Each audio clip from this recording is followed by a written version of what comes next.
Hello everybody. How are you doing this really cold winter day? Give my computer just a second to get caught up. Hope everybody's home and safe and warm. The birdies have been eating chicken scratch like crazy. They're very hungry this morning. Okay. Just give my computer, good. All right, so here we go. So this is a customer request, and she wanted to know about shading. How do we do some shading? So I just have some blank pieces of paper or cardstock. I would start with a small piece of cardstock. These are about 3.5 by 3.5 square. I'd maybe start with a 3 by 3. So there's all different kinds of shading tools out there. And I have these dome ones, and I have these flatter ones. These are squishier, these are stiffer. This was the first one we had, these are the second ones we have, and now we have these nice blending brushes. And I would grade them in that way. Okay, better, best. Okay, so I want to show you kind of both. I'm also using dye-based inks, which dry quickly. I'm also going to be using some Distress Oxide inks, which is a combination between a dye-based ink that dries quickly because it has alcohol, and a pigment ink, which waits for you to add powder and heat emboss it. So it's kind of a mixture, and that's where these are easier to blend with than this. Not that it can't be done. Okay, and I'm also going to show you some marker blending as well, and a little bit about that. So the first thing I want you to do is to start off with a color, and I think I'll pick a darker color so you can see it a little better. This is Melon, and what I want you to remember is that this is just cardstock paper, right? So you have to get the ink worked into the fibers so that way when you add more ink, it blends easier. So the first thing I do is have a little scratch off section over here, and I tap to see how much color I have. I want to start with barely it sitting there, okay? Let me get this out of the way a little bit. Oh, one more thing. Let's back up. If you are using Distress Oxide inks and regular inks, keep your cleaning separate. You don't want to mix the two inks. So I don't want to use this sponge over in my oxide inks. So I keep them separate, their own little sponges. And I don't have enough of these yet, so I'll show you what you can do with that. So again, we're going to ink it up. We're going to check and see on our scratch paper. We're going to start off of the edge, and we just want to lightly, and I know this is going to be a little bit of time consuming, so once you get the first part, then you can skip on the video. So I am just, you can barely see there's any color on there. You can see there maybe that there's a little bit of color. I am just barely putting color down to work it into those fibers. And the one thing you don't want to do is ink it, stamp in the middle, then you're going to get a circle or you're going to get a really dark spot. Okay, so 1, 2, 3, lightly, lightly, lightly until you get some color on there. Then you can go a little firmer. Okay, 1, 2, lightly, lightly. And I know it feels like you're taking a lot off, but you've got to get that ink worked into the fibers so that way you don't get a splotchy mark, if that makes sense to you. Okay, so we are working it in, tapping it off lightly until we get some on there. And what we're doing is we're starting with a darker, and I want you to learn to fade it to lighter, okay? And I am inking up my edges a little darker. And each time, as I have less ink on my sponge, I am bringing it down and working it into those fibers so that way as I come down it'll blend and be easier. But I'm still always going back to my dark area just to add a little bit more and then bringing it down when there's less in there, less ink on my sponge. Okay, tap, tap, tap, tap, tap, tap. Again, lightly to start. Don't press down too quickly. And we just keep going, and now you can see that there's a little color building. Okay, so I kind of want to have a third, a third, and a third, with the last one being lighter. Okay, so see how smooth it is? Now if you go and just put it in the middle, that's what you can get. That's why I tap it off. I know it seems like a waste to tap it off, but I am avoiding getting that darker spot, I guess is what you would call it. Okay, so now we're going to work some more into those fibers as we blend it out. I'm going to turn it around and work some more. And this is where you want to be careful that you don't crunch up your paper. You probably can't see much difference, but I can. Tap, tap, tap, tap it off. Same thing, just work it around. Oh, sorry, the heater's coming on. Darn it. Alexa, what's the inside temperature? 67 degrees. Alexa, set the heat to 65. The heat set to 65. I don't know why the heater is so loud when I am on live. And I don't know why I'm under it and closer to it and it still picks it up. Okay.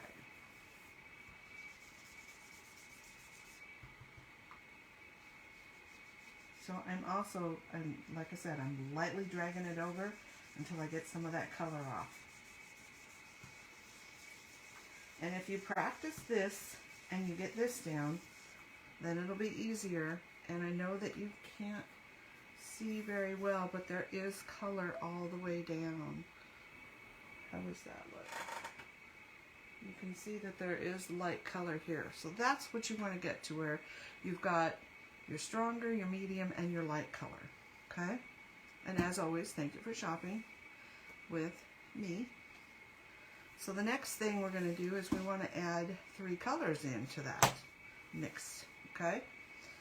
So again, we would start out, we're going to drop it into thirds. Now it's not saying that you can't do your thirds like this, or your thirds even, or your thirds kind of hilly, which is what I'm going to try and do now because I have other samples of it more straight. Okay? So you've got to pick out which do you think is your darkest color or your lightest color. So now this is slightly different, as in we want to get some saturated color down. We still don't want any problems. So we're still going to tap it off. The problem with ink blending is people, I think, tend to want to get it on there and do it quickly. It's not as quick a process as some of our other things that we do. Okay, so keep that in mind.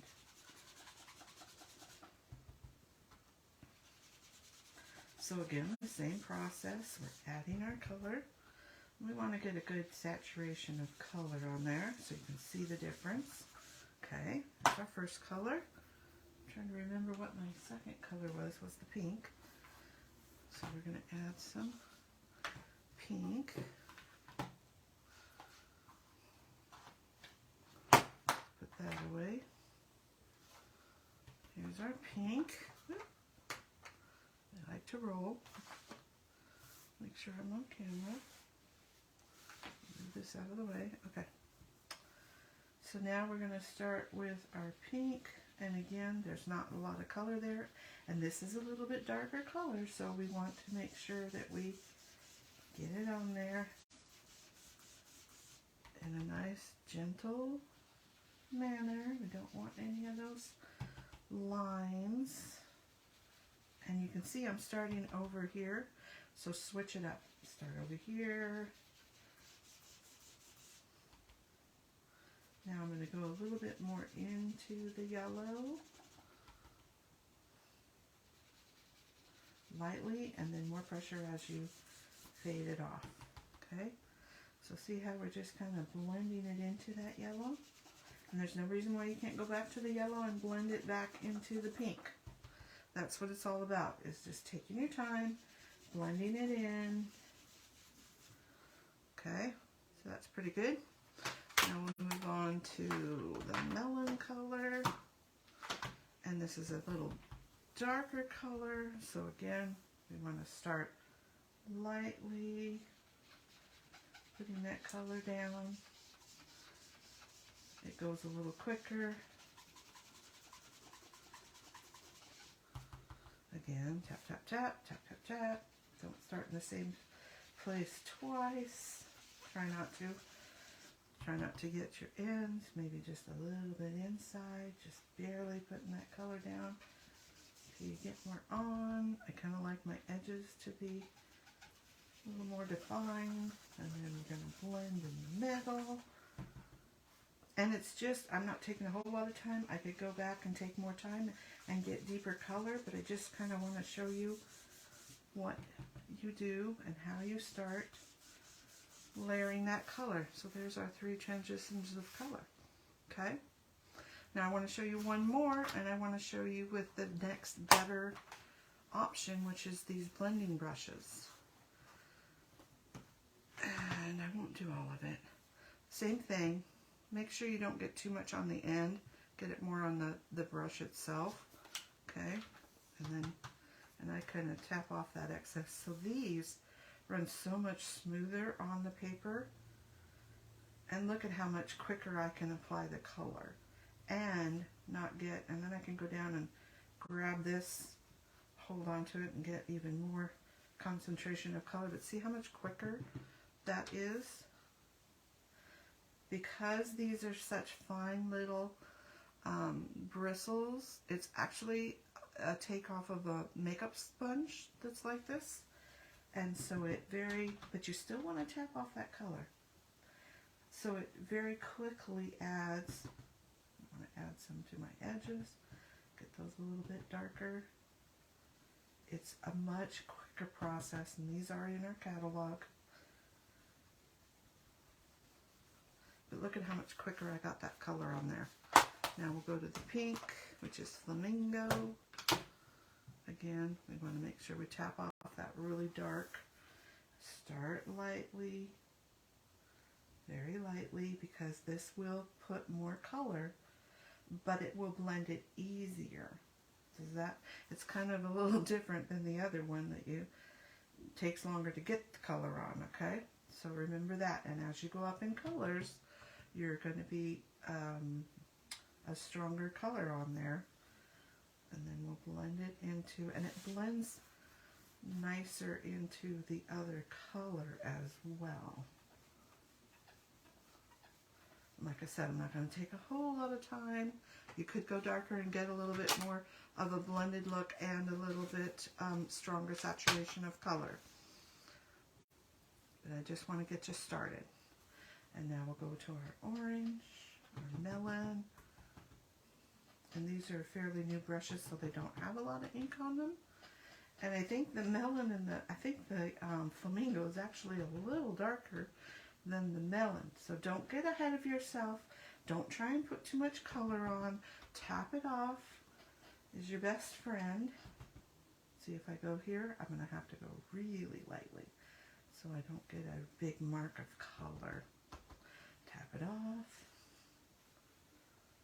And it's like riding a bike. You've got to do it for a while to get better at it.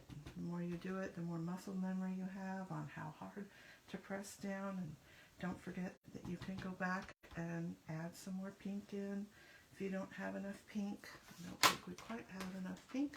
Let's add just a smidge more. But see how much quicker this was? A lot quicker. Okay, so there's the second one. Okay. So, and they're similar, but this is just a little quicker, okay? So start with this and learn how to blend your colors out. That'll help. All right, so now we're going to move on to the oxide inks. Get some of this out of the way. I want to get that all inked up. All right, move those. there. Those up there. Don't be falling all over. Move this one out of the way. Alright, so now some oxide ink. So, oxide inks, right? They stay wet a little longer, so you're going to need yourself a little scratch piece of paper to put down to, once you get some ink on and you need to go to the next layer, you'll see here, you need something to hold your paper so you don't get fingerprints before it gets dry, okay? And these are really old sponges, and they are the, what we would say, bottom of barrel. They are the beginner sponges. Ugh, the oxide ink just got ink all over. Alright, so we start. Now, something else to remember about the oxide inks. Each one of them, think of them as individual as far as how much moisture they have in them. Some of them are going to be drier than others. Some of them are going to be really juicy. That makes a difference on how much ink you have in them. This one's a little drier. This one has more color and more juicier, okay? So these are going to put color down a little quicker, and they are going to blend it way better, okay? So again, I tapped it off. I started lightly. I used my excess to go past my third line, if you will. And you can get a lot stronger color. So another thing about the dye-based inks is that they build on their color, okay? So as you mix two colors, you're going to get a different color. Whereas these, they just stayed their same color. They didn't blend as much and give you a different color, okay? So this is our pink, which I think is Kitsch Flamingo. And then we're going to, I believe it's Seedless Preserves. So this is a darker color, so be careful of that. So see, I'm going to turn this around. I don't want to touch that too much, and I ripped my sponge, so we'll see how this goes. Hopefully it doesn't affect my sponging.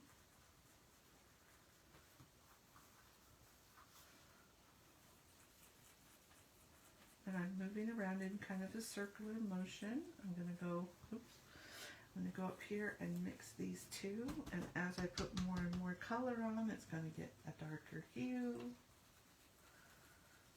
And I'm going to mix those in. Ooh. These are, like I said, the icky sponges as far as I'm concerned, the bottom of the barrel. So let's go back and see if we can't fix that a little bit. Smooth it out.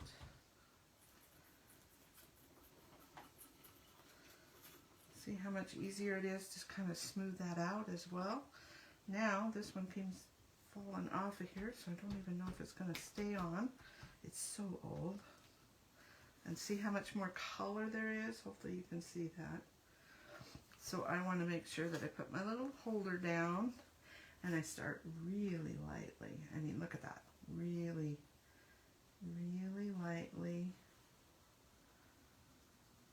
I am just barely touching the paper. It's a much juicier ink and stronger color, and the thing's moving all around my pad, but that's okay. Get it worked in. All right. See how much quicker that is to add color? And then, like I said, we can go back to here and blend in a little more, and we can go to here and blend in a little more color. And there we go. So there's how that does. It's a much smoother consistency than this. This, you kind of see the fibers of the paper. This one not as bad because you're just doing one color, so you're not having to, you know, put as much. But this I absolutely love. And then remember, these are Distress Oxide inks, so you can hit that with water. You can hit that with your shimmer brushes, and you're going to get that oxidation going. Okay? The next thing I want to show you is a card I made, and then we'll move on to markers. So this is a card I made. This is just the regular inks with the blending brushes, these stick ones I call them. Alright, and it's just the three colors. I put some flamingo back here. I just stamped some black on it. The other thing is, You can try stamping your black. Make sure it's a color that you can, what am I thinking of? Intense black. That's the one that's the permanent.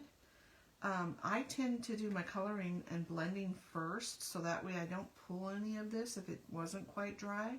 And I like the stamp image over the top of the ink rather than underneath, because it will kind of change it a little bit, especially the oxide inks.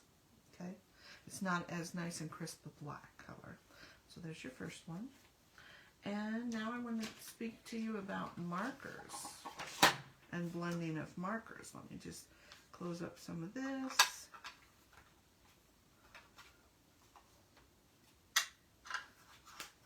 And I just take these off of the little thing and put them in a little Ziploc, a little 3x3 Ziploc container. And I've been working with oxide, so I'll make sure I go over there. All right, so let's talk about markers. So you know that the Tri-Blend markers have 3 colors, light, medium, and dark. But did you know that if you look down here, and on each marker it says PL2, PL3, and PL4. That means that the hue of color is equally distanced. It's a 2, a 3, and a 4. Some of them are 7, 8, and 10, so this is like a couple shades darker. This one is 4, 6, and 7. So you're going to get more definition of color because it skips the 5 and it skips the 5. Okay? And this one is, okay. So, a couple ways you can do this. One is, remember, these dry quickly, and you have to move between the 2 colors that you're blending before they get dry. Not that you can't do it after they get dry, but it's a little easier when they're slightly wet. So I am going to start with the dark color. I'm going to put it down, and actually I'm just going to show you the different colors to begin with. I'm just going up to that. And there's the definition of colors, right? So now we're going to go back to here, and we're going to do a little bit of that. We're going to quickly run to here.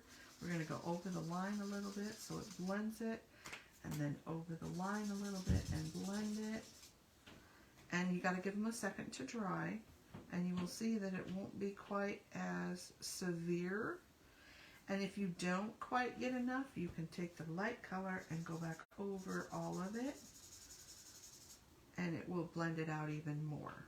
Probably too much, but it will blend it out more. And we'll give that a second to dry. Make sure that you can see that. Let's see. Trying to get out of the frame of the shadow that I'm getting. Really big shadow. Let's see. Can you see that? See how it's much more smoothly blended? Okay, so that was a equal distance in between. So let's try one that's a little bit darker. So this is a 10 versus a 8 and then a 7. Okay, so they're a little bit more distance between here and here, not as much there, although I see more distance between those two actually myself. So again, just go to there, double it over a little bit, and then hit our light, and there we go. Okay, let's see if I can't get this a little better. So these have more definition, even though, that's really weird, even though they are the in line 3, 4, 2, 3, and 4 versus this 7, 8, 10. And that blended really nicely. I don't like kind of going over the whole thing if you can help it. Okay, and I'll do one more. Let's see, this one is, what is this one? This is our 4, 6, and 7, so it should have the most contrast, if you will. That one, yes, this has a lot more distance between them. Whoa, look at that. So you can definitely see some distance between those. I'll make sure I get it up here high enough. See that? And I'll take stills. So I'm going to go dark,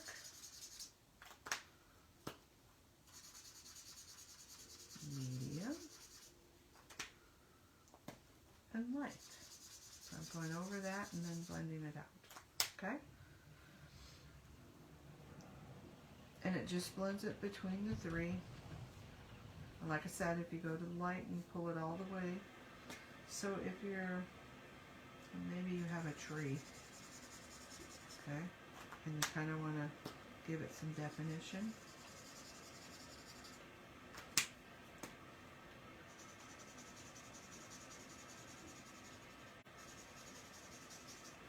You can do that. Get yourself a tree. And then if you just go out here, you can darken up the tree. I'm just laying some squiggles so you can see how it darkens. And then I will show you. It's kind of a funky tree, but you know, it's a tree. Sort of. Let's try that again. Shall we? Can I redeem myself? Let's try this a little differently. So let's say we did this number. And we went in and we kind of colored between the two.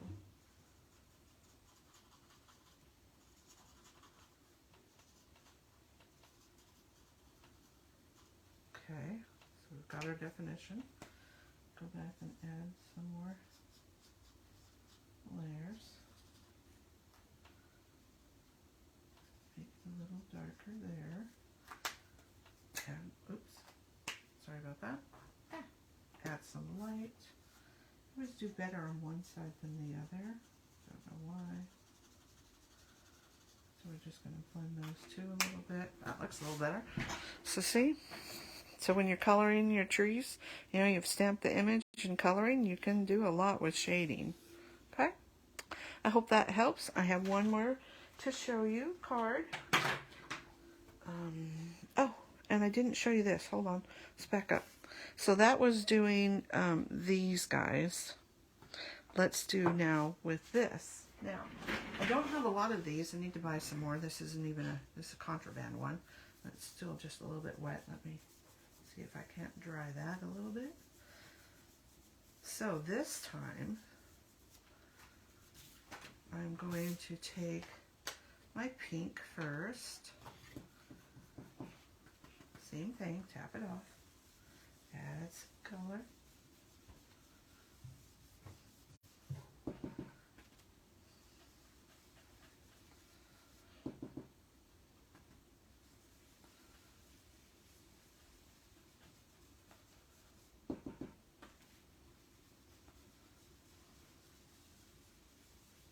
Okay. So now I'm going to get rid of most of that color. I have to get a little bit more on here. I'm going to get rid of most of that color because I can move to the next color and not switch my brushes.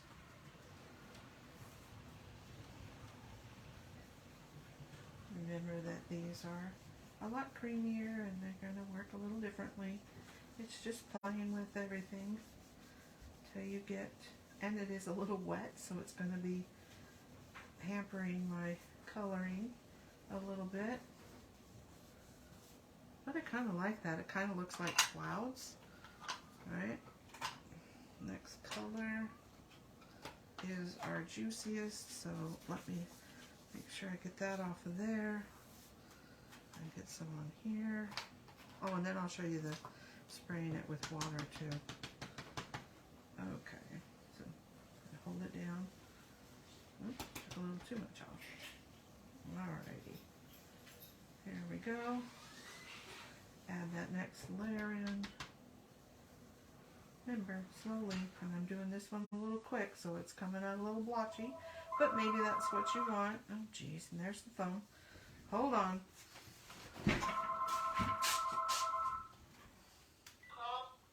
Yeah, I'm doing my video. Dad just left calling on his cell phone. Bye. Sorry about that. That was my son. Alright. And we are blending. Okay, take that color off. If you need to switch back to a lighter color, and with it being wet, I don't know if it will.